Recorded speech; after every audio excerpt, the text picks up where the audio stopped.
Chapter 1. Ophanim. Picture this. 593 BC, by the banks of the Sheba River in Babylon, a Hebrew priest named Ezekiel sits in exile, broken and alone, when suddenly the sky tears open above him, and something descends that he will spend the rest of his life trying to explain. What Ezekiel witnessed wasn't angels or divine light, but something mechanical, something that moved with precision and purpose. Wheels within wheels, spinning independently in multiple directions, their rims towering and covered entirely with what he described as eyes, all made of metal that gleamed like polished bronze in the desert sun. Fast forward to 1974, when NASA engineer Joseph Blumrich, a chief of the system's layout branch, set out to debunk Ezekiel's account as nothing more than primitive religious mythology. But after months of calculations and engineering analysis, something shocking happened. He filed a patent with the U.S. government for a spacecraft design based entirely on Ezekiel's 2,600-year-old description. Patent number US 3789947, officially filed and approved, detailed a spacecraft with omnidirectional wheels that could move in any direction without turning, retractable landing gear, helicopter-like rotor blades, and a command module positioned exactly where Ezekiel described the crystal throne. Every single specification matching the ancient priest's testimony with disturbing precision. When aerospace engineers analyzed the physics behind Ezekiel's description, they discovered something that shouldn't be possible. The four-faced design provided perfect 360-degree observation without a single blind spot. The wheel-within-wheel configuration created omnidirectional propulsion, identical to what modern Mars rovers use today, and the metallic composition he described matches exactly what we now use for heat-resistant spacecraft materials. But here's what makes this truly unsettling. Ezekiel didn't just describe shapes and movements. He recorded specific technical details that no Bronze Age priest should know, like how the wheels sparkled with beryl stone, how they moved in perfect synchronization without any visible connection, and how the entire structure produced a sound he compared to rushing water. Exactly what modern engineers describe as the acoustic signature of advanced propulsion systems. Skeptics argue it's religious symbolism, misunderstood natural phenomena, or ancient imagination run wild, but they can't explain why NASA's patent works, why the mathematics align perfectly, or why every measurement Ezekiel provided produces a functional aerodynamic design, which leaves us with one terrifying question. If this was just a vision, why does it fly? Chapter 2. Vimanas.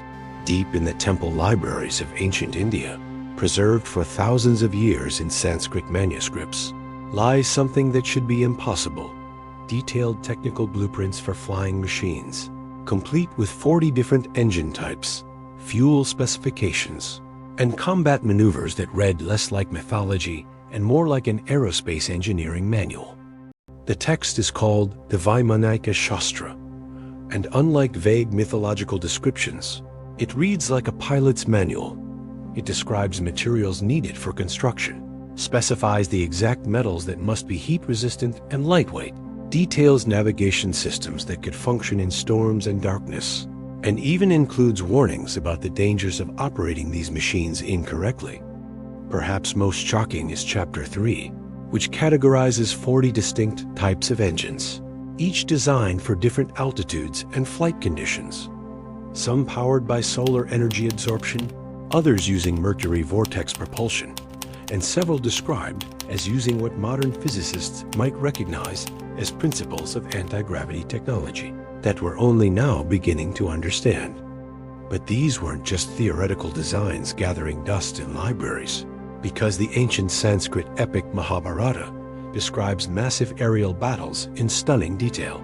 Vimanas firing weapons that produced walls of flame, pilots maneuvering at impossible speeds through storm clouds, and combat scenarios that sound disturbingly similar to modern dogfighting tactics used by fighter jets today. In 1974, a group of Indian engineering students at the Indian Institute of Science in Bangalore decided to test whether these ancient designs could actually work. So they built a scale model following the exact specifications from the Vimmanaka Shastra. And when they placed it in a wind tunnel, something remarkable happened. It achieved stable, controlled flight with aerodynamic efficiency that impressed modern aerospace professors. The texts specify 3 types of metals that must be used in construction. And when metallurgists analyzed these ancient formulas, they discovered alloys that shouldn't exist in that time period, combinations of metals requiring smelting temperatures and purification processes that mainstream historians insist weren't developed until the Industrial Revolution. Yet here they are, written in manuscripts carbon dated to over 2,000 years old.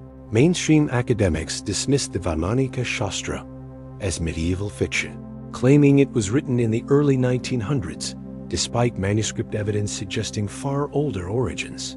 But they can't explain why the aerodynamics work, why the engineering students' model flew successfully, or why ancient India possessed metallurgical knowledge that shouldn't exist for another 1,000 years. Which leaves us wondering, were the Vimanas mythology, or were they memories? Chapter 3. Sanxingdui Aviation Helmets. In 1986, construction workers digging in Sichuan province, China, struck something that would rewrite everything we thought we knew about ancient Chinese civilization.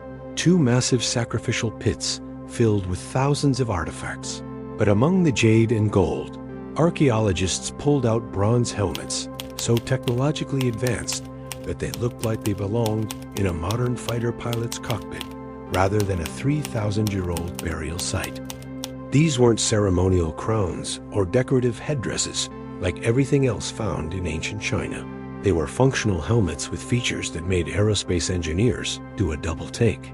Precision-drilled ventilation holes positioned exactly where modern high-altitude pilots need oxygen intake, reinforced ear protection designed to muffle engine noise, and a streamlined aerodynamic shape that serves absolutely no purpose unless you're traveling at high speeds through the air. In 2009, when aviation engineers were asked to examine these helmets as part of a historical metalwork study, their findings were surprising. The ventilation system wasn't decorative at all. Its whole placement matched modern aviation oxygen mask designs with nearly 90% accuracy. It showed an understanding of high-altitude pressure differences, and the bronze alloy itself had heat-resistant properties suited for environments where friction and temperature become critical. What makes this discovery even stranger is that the Sanxingdui civilization left no written records, no myths about flight, and no depictions of aircraft. Yet they somehow had the engineering knowledge to design headgear for high-altitude use. And here's the twist. Soon after these helmets were made, around 1200 BC, the entire civilization suddenly vanished, leaving their city and burying these artifacts as if intentionally hiding something. Today, these helmets sit in the Sanxingdui Museum under heavy security and strict photography rules, with some artifacts kept in storage and off-limits to both the public and independent researchers.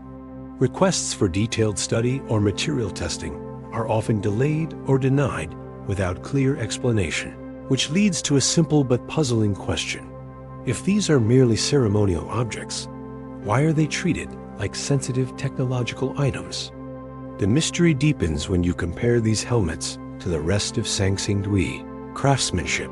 Their bronze masks are highly artistic, their jade carvings are beautifully detailed, but the helmets are completely different.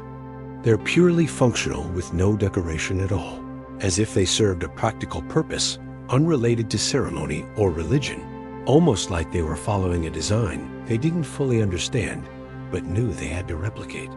Mainstream archaeologists claim these are ceremonial masks, arguing the ventilation holes are symbolic and any aerodynamic shape is accidental. Yet they can't explain how a Bronze Age culture accidentally engineered an oxygen intake layout that mirrors modern aviation, why the artifacts were deliberately buried, or why access is so restricted today. Which leaves a bigger question. Did the Sanxingdui truly invent these helmets, or are they trying to copy something they once saw in the sky?